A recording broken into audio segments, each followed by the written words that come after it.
Hey guys, it's me, EODGamer here, and in general, whenever I'm looking at limited gear or W engines, there are three things it needs to check in order for me to actually spend money if I were a total free-to-play player in a game.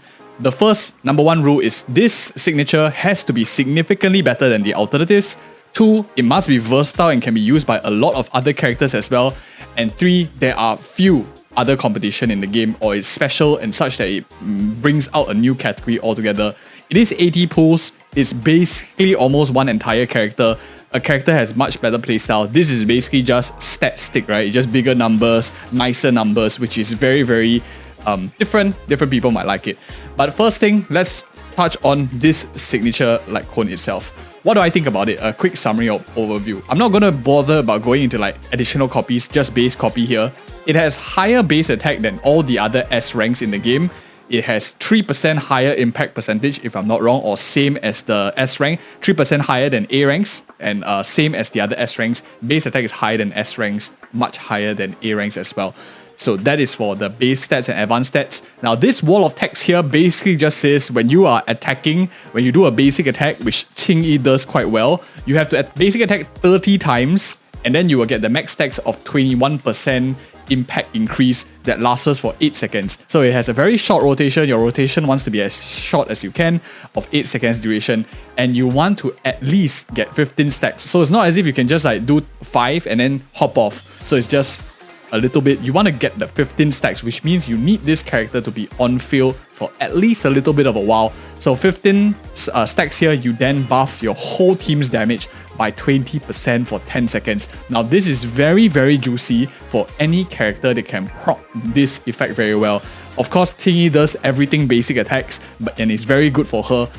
And I like it a lot as well, but the question is, am I going to be pulling for this? Even as a whale myself, I am probably not going to be picking this up, and let me share with you the reasons why. Even though it's a very tempting one, increased damage, increase of 20% becomes like a pseudo support in a sense.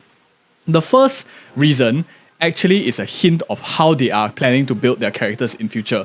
And all you just need to do is come to the gadget store here, go in the database and filter into stun. And then you look at the 2 types of stun S-rank standard gear, not even limited.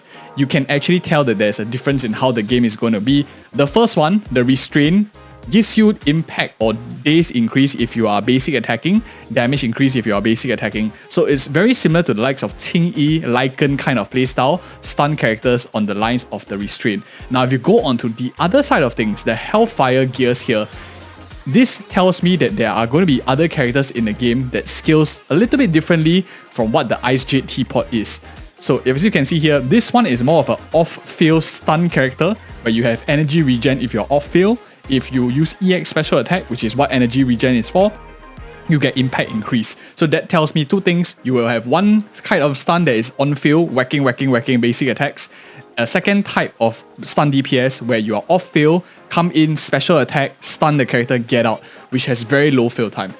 My personal preference is the Hellfire gear type of stun unit rather than the restrain kind of stun unit, because the restrain does take up a bit more field time, which is cannibalizing from your main DPS that wants to have a bit more on-field time as well. So Ice Jade Teapot, wow, I think is very fantastic, great stats, great attack, very nice effect, but it does play into the restrain kind of characters, which I am generally not a fan of in the long term. I'm talking about 1 year from now. I'm playing this game for like 1 year, 2 years into the future. I'm guarantee I will be here. I've been playing this game since 2022, I think, from the CBTs. So it's been a long time since we touched this game already. But those are my thoughts for why I don't think Ice Jade Teapot is worth it for the long term. And that is like, depends on your style, right? If you like basic attackers, this is very good. I think it's very wise to pick this up. But if you are not liking a stun character that maybe you want a bit more flexibility, you want it off field, takes less field time, I think you can hold it off. The second reason, so we touched on why it might not scale very well because of the 2 types of stun units. The second reason is there are actually very good alternatives already in the game. What does this one give you? It gives you impact percentage, but the Mara Battery Mark II, which is an A rank, gives you slightly less impact. So you can see here it was like 713. This one is like 90 attack less, 3 impact less, 3 impact percentage less, but it gives you electric damage bonus and extra energy regeneration rate, which is very easy to use. It's A rank. you can't expect too much, but it saves you basically a character, basically a 50-50 of a character that you really want. At some point in time, you will wish that you didn't pull for certain W engines and instead getting a character that you really wanted to. That happened to me quite a bit as well. So don't pull things that are too niche. This one on the surface seems very general, but it's actually not too general, and there are hints in that. The next one, that is a very good competition, is actually Precious Fossilized Core as well. This is free to play, so you can actually get it all the way up to 5 copies. And when you do, enemy max HP, 32% days increase. Enemy 0% HP, almost dead, no days increase. So it's great for taking out squishies to help you proc that chain attack like very quickly. You lose 120 base attack, a bit of impact percentage, but they are not your primary damage dealers as well. So you don't need that massive stat increase that they provide. You just need them to do their job, stunning the units, which Qingyi does very well. So those are my 2 thoughts so far. And the third category that I always ask myself is, sometimes, even though it doesn't meet the first 2 categories of scaling with other characters, of having a lot of alternatives, if it does play into something that I see as very unique, I would still pull it in the long run. The thing I like about this one is this damage increase of 20%. If it didn't have this requirement of 15 or more basic attacks, I would pull this in a heartbeat, like without a doubt. This is very, very strong. But the fact that you require you to get 15 stacks, and you can only get stacks from basic attack that hits an enemy. You either hit a lot of enemies, or you are hitting one enemy 15 times. And for most characters, like imagine like Lycan, imagine like Collider, imagine like Army Demara, this is going to take at least 3 seconds or 4 seconds, which is a massive disruption in your rotation already.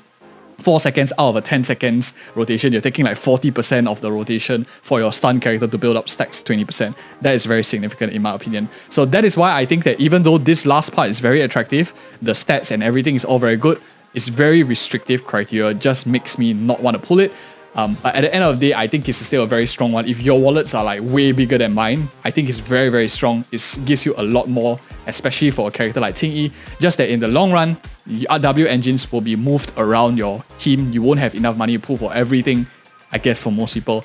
And if you're watching the video to this point, do like and subscribe for more of such future content. I think a video that I will be putting out soon is what W engines I actually would be pulling for long-term account health. There are certain types that I already have set my eyes out for, which are very important. And if you want to know more of such content, you want to pull for your account longevity, and when even a free-to-play player might want to consider picking up certain W engines, do check the video out, which we will release on the channel. Make sure you like, subscribe, hit the notification bell so you get notified when it's released and not have to rely on the algorithm and stuff. Anyways guys, thank you so much for your attention, and if you found this video helpful, you want me to do more of it in future, let me know in the comments, and see you in the next video. Do check out these 2 other videos which I think you might like as well, and thank you so much for watching.